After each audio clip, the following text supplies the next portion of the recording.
할렐루야. 각자의 처소에서 오늘도 기도의 자리를 지키시는 성도님들 축복하고 환영합니다. 우리 시간 382장 너 근심 걱정 말아라, 우리 함께 찬송함으로 하나님께 나가도록 하겠습니다.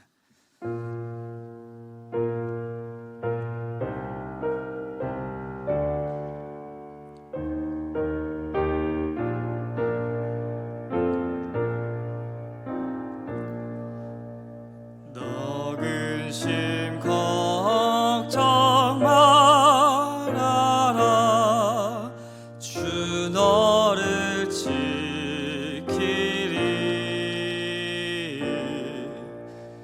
주 날개 밑에 거하라, 주 너를 지키리.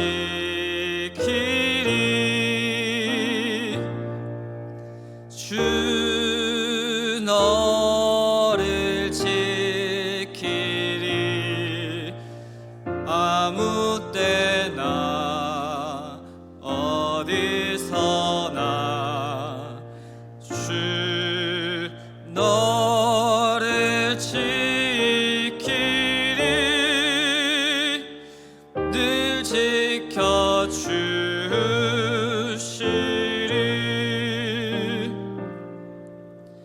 어려워 낙심들 때에 주 너를 지키리. 위험한 일을 당할 때 주 너를 지키리. 주 너를 지키리. 아무 때나 어디서나 주 너를 지키리. 늘 지켜주시리.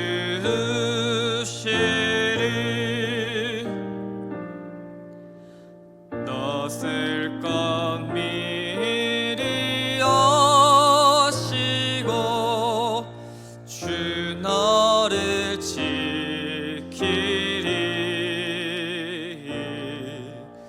구하는 것을 주시며 주 너를 지키리.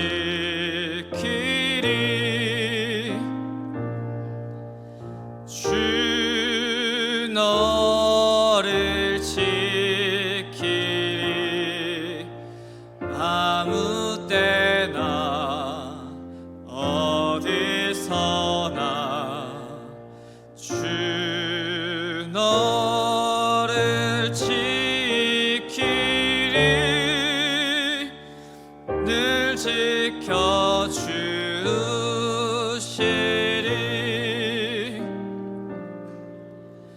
어려운 시험 당해도 주 너를 지키리.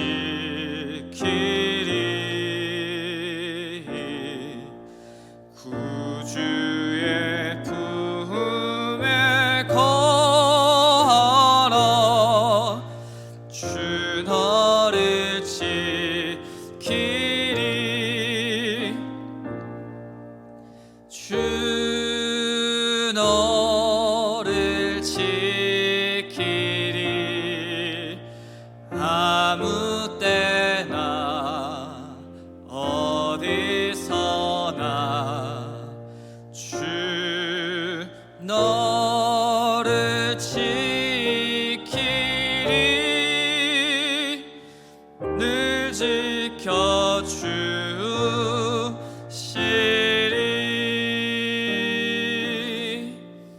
아멘.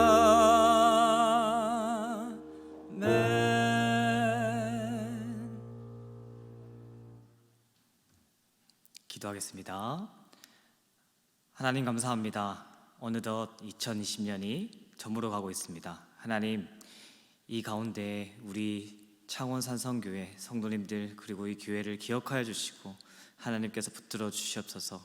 하나님, 이 올 한 해 동안 정말 다사다난했던 많은 일들이 교회 가운데, 이 나라 가운데 있었지만 하나님, 그래도 그럼에도 불구하고 우리를 붙들어 주시고 인도하신 하나님의 은혜를 기억합니다.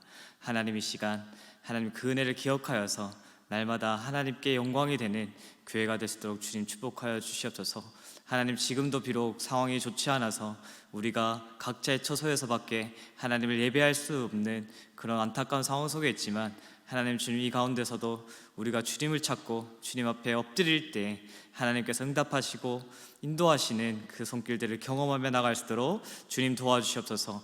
하나님, 그래서 정말 주님 이 교회가, 창원 산성교회가 정말 주님 이 창원 땅에서, 마산 땅에서, 함안 땅에서 정말 하나님의 빛과 소금의 역할을 감당하기에 부족함이 없도록 내년 2021년에도 또 하나님의 부르심 따라 한 걸음 한 걸음 걸어가는 귀한 교회로 세워주시길 간절히 소망합니다. 이를 위해서 세워주신 담임 목사님을 비롯하여서 모든 교육자들 그리고 장로님들, 모든 성도님들 주님 함께 합력하여서 주님의 일에 최선을 다해 걸어가는 모든 걸음들이 다 될 수 있도록 주님 축복하여 주시옵소서. 하나님, 오늘 예배 말씀을 듣습니다. 하나님 준비한 말씀 하나님을 통하여, 하나님의 능력을 통하여 정말 주님을 증거드릴 텐데 하나님, 정말 주님 이 가운데 하나님께서 함께하여 주시고 하나님께서 기뻐하시는 시간, 하나님께서 받으시는 귀한 시간 될 수 있도록 주님 축복하여 주시옵소서.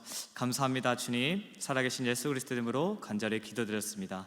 아멘. 오늘 우리가 함께 살펴볼 하나님 말씀은 시편 42편입니다. 우리 오늘 화요일 본문 시편 42편을 함께 보도록 하겠습니다. 비록 영상이지만 우리 저와 여러분들이 한 절씩 교독하면서 말씀을 읽도록 하겠습니다. 1절입니다. 하나님이여, 사슴이 시냇물을 찾기에 갈급함 같이 내 영혼이 주를 찾기에 갈급하니이다. 내 영혼이 하나님 곧 살아계시는 하나님을 갈망하나니 내가 어느 때에 나아가서 하나님의 얼굴을 배울까? 사람들이 종일 내게 하는 말이 내 하나님이 어디 있느냐 하오니 내 눈물이 주야로 내 음식이 되었도다. 내가 전에 성의를 지키는 무리와 동행하여 기쁨과 감사의 소리를 내며 그들을 하나님의 집으로 인도하였더니 이제 이 일을 기억하고 내 마음이 상하는도다. 내 영혼아, 내가 어찌하여 낙심하며 어찌하여 내 속에서 불안해하는가? 너는 하나님께 소망을 두라. 그가 나타나 도우심으로 말미암아 내가 여전히 찬송하리로다. 내 하나님이여, 내 영혼이 내 속에서 낙심이 되므로 내가 요단 땅과 헤므론과 미살산에서 주를 기억하나이다. 주의 폭포 소리에 깊은 바다가 서로 부르며 주의 모든 파도와 물결이 나를 휩쓸었나이다. 낮에는 여호와께서 그의 인자심을 베푸시고 밤에는 그의 찬송이 내게 있어 생명의 하나님께 찬송하리로다. 내 반석이신 하나님께 말하기를 어찌하여 나를 잊으셨나이까? 내가 어찌하여 원수의 압제로 말미암아 슬프게 다니나이까 하리로다. 내 뼈를 찌른 칼같이 내 대적이 나를 비방하여 늘 내게 말하기를 내 하나님이 어디 있느냐 하노다. 함께 읽겠습니다. 내 영혼아, 내가 어찌하여 낙심하며 어찌하여 내 속에서 불안해하는가? 너는 하나님께 소망을 두라. 나는 그가 나타나 도우심으로 말미암아 내 하나님을 여전히 찬송하리로다. 아멘. 오늘은 우리 시편 42편을 함께 읽었습니다. 시편은 총 150편으로 되어 있지만 크게 5권으로 분류할 수 있습니다. 어제 함께 묵상했던 41편까지를 제1권으로 분류합니다. 그리고 오늘 읽은 42편부터 72편까지를 제2권으로 분류합니다. 뒷부분도 잠깐 설명드리자면 73편부터 89편까지를 제3권, 90편부터 106편까지를 제4권, 그리고 107편부터 150편까지를 제5권으로 분류합니다. 제1권은 다윗과 사울과의 갈등이 주된 내용입니다. 특히 1권은 시편 전체의 서론이라고 할 수 있는 1편과 2편을 제외하고는 3편부터 41편까지는 다 다윗이 쓴 시입니다. 우리가 전형적으로 알고 있는 시편하면 다윗이 쓴 시라는 말을 강하게 어필할 수 있는 부분이죠. 하지만 2권은 1권과는 차이를 보입니다. 2권인 시편 42편부터 72편까지는 다윗이 왕이 되어 통치하고 있는 다윗 왕조의 이야기를 주로 다루고 있습니다. 그리고 이거는 다윗뿐만 아니라 고라, 아삽, 솔로몬 이 사람들이 쓴 시들을 모아 놓았습니다. 오늘 우리가 함께 살펴볼 42편은 고라 자손이 썼습니다. 그럼 42편을 쓴 고라 자손은 어떤 사람일까요? 민수기 16장을 한번 읽어보시면 고라는 원래 레위 자손으로서 여호와의 성막에서 봉사하고 회중 앞에 서서 그들을 섬기는 자들이었습니다. 하지만 고라는 모세와 아론에게 반기를 들고 제사장의 자리를 탐하였습니다. 그래서 여러 지파의 사람들과 무리를 짓고 모세와 아론의 말을 거슬렀습니다. 이 일에 하나님은 노하셔서 땅을 가르셔서 모세와 아론의 말을 거스른 고라와 편을 맺은 모든 사람들 250명과 그 재물을 수올로 빠뜨려 버리셨습니다. 그리고는 전염병이 시작되어 그 범죄로 인하여 17,100명이 죽는 큰 사건이 일어나게 되었습니다. 그 와중에도 하나님은 고라 자손을 살려주셔서 성전의 문을 지키는 문지기의 역할을 감당하게 하셨습니다. 이 문지기들은 하나님을 찬양하고 예배하는 역할을 감당했습니다. 그래서 고라 자손이 쓴 시가 시편의 많은 부분을 차지할 수 있었습니다. 이른 아침부터 제가 너무 많은 것을 설명드려서 다 기억하기 힘드실 텐데 한 줄로 다시 요약해드리면 오늘 읽은 42편부터 시편 제2권이 시작되고 42편을 기록한 고라 자손은 하나님을 찬양하는 역할을 감당했습니다. 마지막으로 한 가지만 더 말씀드리자면 42편과 43편은 원래 하나의 시였다고 대부분의 학자들이 보고 있습니다. 많은 이유가 있지만 그 중에 표제가 43편에는 없습니다. 성도님들이 성경책을 한번 보시면 다음 편 43편에는 표제가 없어요. 그리고 동일한 주제가 동일한 후렴구를 통해서 나열되고 있습니다. 42편 5절, 11절 그리고 43편 5절이 같은 후렴구죠. 쉽게 말씀드리면 42편과 43편을 합쳐서 후렴이 있는 3절짜리 찬송이라고 생각하시면 됩니다. 그래서 오늘 5절과 11절 후렴구를 중심으로 두 부분으로 나누어서 말씀을 살펴보고 나머지 한 부분은 내일 계속해서 살펴보시겠습니다. 42편은 1절에서 5절까지 그리고 6절에서 11절까지 두 부분으로 나눌 수 있습니다. 위에서 설명한 것처럼 5절, 11절 후렴구를 중심으로 말이죠. 1절에서 5절은 하나님을 갈급하게 찾는 모습을 그려내고 있습니다. 사슴이 시냇물을 찾는 비유를 들면서 얼마나 갈급하게 시인이 하나님을 찾고 있는지 기록하고 있는 것이지요. 그리고 6절에서 11절까지는 원수의 압제 속에서 건져주실 것을 간청하고 있습니다. 마치 파도가 자신을 휩쓴 것처럼 그 같은 상황 속에서 하나님을 찾고 있는 것이지요. 하지만 그런 상황 속에서 하나님을 찬양하는 것은 하나님께 소망이 있기 때문이라고 말합니다. 하나님이 도우시기 때문이라고 말합니다. 이것이 후렴구 5절, 11절의 내용입니다. 그럼 한 절 한 절 함께 살펴보도록 하겠습니다. 1절입니다. 하나님이여 사슴이 시냇물을 찾기에 갈급한 같이 내 영혼이 주를 찾기에 갈급하니이다. 시인은 자신의 영혼이 주를 찾는 것이 마치 사슴이 시냇물을 찾는 것 같이 갈급하다고 말합니다. 여기서 시냇물은 우리가 잘 아는 것처럼 물이 철철 흐르는 그런 물이 아니라 흐르는 것 같지도 않은 아주 적은 양의 물을 가리킵니다. 광야의 깊은 곳에서 흐르는 물을 가리키는 것이죠. 사슴이 광야에서 목이 너무 말라서 흐르는 둥 마는 둥 하는 그 물이라도 찾기 위해 헤매는 것이죠. 그만큼 주님을 찾기에 갈급하다고 표현하고 있는 것입니다. 여기서 시인이 처한 상황이 얼마나 절박한지 우리는 유추해 볼 수 있습니다. 2절입니다. 내 영혼이 하나님 곧 살아계시는 하나님을 갈망하나니 내가 어느 때에 나아가서 하나님의 얼굴을 배울까. 살아계시는 하나님을 갈망한다고 말합니다. 죽어서 형체만 있는 그런 헛된 신이 아니라 살아 역사하시는 하나님을 갈망한다는 것입니다. 그리고 좀 더 구체적으로 하나님의 얼굴을 어느 때에 배울 수 있는지에 대한 소망을 나타내고 있습니다. 3절입니다. 사람들이 종일 내게 하는 말이 내 하나님이 어디 있느냐 하오니 내 눈물이 주야로 내 음식이 되었도다. 이제 구체적으로 왜 시인이 하나님을 그토록 갈급하게 찾는지, 자신의 상태가 어떤지 말해주고 있습니다. 사람들이 종일 하는 말이 내 하나님이 어디 있느냐 라는 말이었습니다. 이것은 그냥 하나님의 존재를 묻는 표현이 아니라 너를 도와줄 하나님은 없어? 하나님이 있으면 보여봐. 하나님이 있으면 이렇게 써? 이런 느낌의 비웃는 말입니다. 그래서 흘린 눈물이 뺨을 타고 입으로 들어가 음식이 될 만큼 많은 눈물을 쏟았고, 그 많은 눈물을 쏟을 만큼 자신이 처한 상황이 힘들고 괴롭다고 말하고 있습니다. 4절입니다.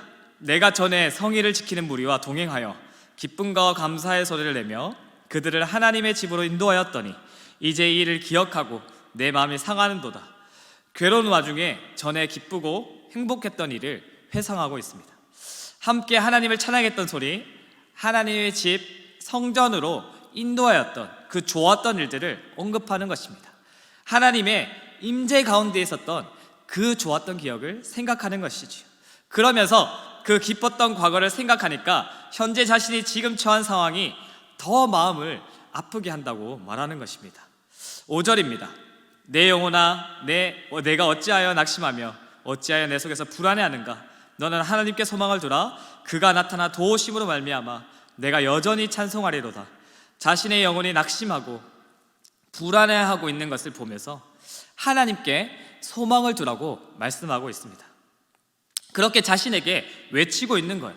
그때 하나님이 도우실 것이라고 말합니다. 그렇기에 여전히 하나님을 높여드린다고 고백하는 것입니다. 6절입니다. 내 하나님이여 내 영혼이 내 속에서 낙심이 되므로 내가 요단 땅과 헤므론과 미살산에서 주를 기억하나이다. 여기에서 세 지명이 등장합니다. 요단 땅, 헤므론, 미살산. 헤르몬 산맥을 말하는 것이고, 미살산은 그 중에 작은 봉우리로 보고 있지만 정확한 위치는 알 수 없습니다. 여하튼 중요한 것은 이 세 곳의 특징은 하나님의 성전으로부터 멀리 떨어져 있는 것을 상징하고 말하고 있다는 것입니다. 즉 자신의 상태를 세 지명을 통해 비유하고 있는 것입니다. 하나님과 떨어져 있는 상태로 절망과 낙심 가운데 있지만 그 가운데서도 주님을 기억한다고 고백하고 있는 것입니다. 7절입니다. 주의 폭포 소리에 깊은 바다가 서로 부르며 주의 모든 파도와 물결이 나를 휩쓸었나이다. 폭포가 흐르는 소리가 자신을 깊은 바다가 부르는 것과 같다고 말합니다. 깊은 구렁텅이로 빠뜨리는 것처럼 혼돈 가운데 있다는 것입니다. 그런 자신의 상황이 파도와 물결이 휩쓰는 것 같이 느껴진다는 것입니다. 정신을 차릴 수가 없다는 것이지요. 두렵다는 것이지요. 8절입니다. 낮에는 여호와께서 그의 인자하심을 베푸시고 밤에는 그의 찬송이 내게 있어 생명의 하나님께 기도하리로다. 낮에는 여호와의 인자하심이 넘쳐났고 밤에는 찬송으로 가득하다고 말하고 있습니다. 삶의 모든 시간과 영역에서 하나님이 함께 하신다는 것입니다. 우리의 모든 것이신 생명이신 하나님께 기도한다는 것이지요. 9절입니다. 내 반석이신 하나님께 말하기를 어찌하여 나를 잊으셨나이까. 내가 어찌하여 원수의 압제로 말미암아 슬프게 다니나이까 하리로다. 하나님을 반석으로 표현합니다. 하나님을 끝까지 신뢰하고 의지하는 표현입니다. 이렇게 시인이 의지하는 하나님께 부르짖는 것입니다. 어찌하여 나를 잊으셨나이까? 어찌하여 원수의 압제 가운데 나를 두십니까? 그래서 나를 슬픔 속에 있게 하십니까? 이렇게 부르짖는 겁니다. 10절입니다. 내 뼈를 찌르는 칼같이 내 대적이 나를 비방하여 늘 내게 말하기를 내 하나님이 어디 있느냐 하도다. 마치 뼈를 찌른 것 같이 대적의 비방이 마음에 꽂힌다는 말입니다. 나아가서 죽는 것과 같이 고통스럽다는 것입니다. 아까 3절에서 말한 것처럼 여기서도 원수들이 비방하는 소리, 조롱하는 소리 때문에 괴롭다는 것이지요. 11절입니다. 내 영혼아 내가 어찌하여 낙심하며 어찌하여 내 속에서 불안해하는가. 너는 하나님께 소망을 두라. 나는 그가 나타나 도우심으로 말미암아 내 하나님을 여전히 찬송하리로다. 두 번째로 후렴구를 반복하고 있습니다. 자신의 상황은 정말 죽음의 고통을 느낄 정도로 힘들지만 하나님께 소망을 둔다면 하나님의 도우심으로 이겨낼 수 있을 것이라는 고백을 계속해서 하고 있습니다. 그렇기 때문에 우리가 해야 할 것은 하나님께 소망을 두고 하나님을 찾고 하나님을 찬송하는 것입니다. 오늘은 시편 42편을 살펴보았는데요. 시편은 시이기 때문에 은유, 비유가 많아서 한 절 한 절 해석하기에는 조금 부자연스러운 점이 많습니다. 그럼에도 불구하고 오늘 42편에서 명확하게 말하는 것이 무엇입니까? 어떤 절박함 가운데 있다고 할지라도 하나님께 소망을 두어야 한다는 것입니다. 우리의 절박함과 어려움, 주변에서 비웃는 그 소리를 듣고 있으면 정말 힘들고 죽는 것 같이 괴롭지만 하나님께 소망을 두면 하나님이 도우신다는 것입니다.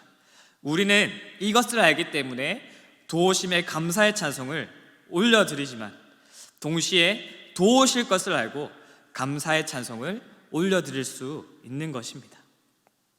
말씀을 정리하겠습니다. 사랑하는 성도 여러분, 어떤 어려움 가운데 계십니까? 사방이 캄캄하고 한 치 앞도 보이지 않는 그런 사면초가의 상황 속에 계십니까? 생각하면 할수록 희망이 보이는 것이 아니라 절망의 미궁 속으로 들어가는 자신이 보이십니까? 사슴이 시냇물을 찾듯이 여호와 하나님을 간절히 찾으시길 소망합니다.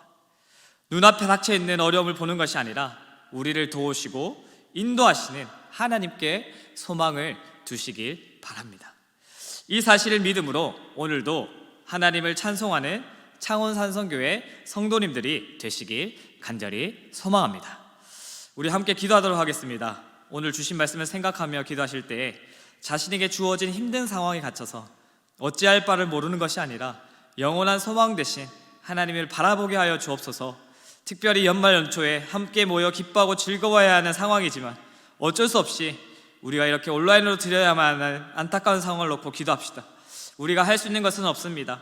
하나님께 소망을 두고 간절히 하나님을 찾을 때 하나님께서 이 땅을 치료하시고 회복하여 주옵소서. 함께 나라와 민족을 위해 또 각자 가지고 나온 기도의 제목들을 놓고 하나님께 기도하도록 하겠습니다. 기도하겠습니다.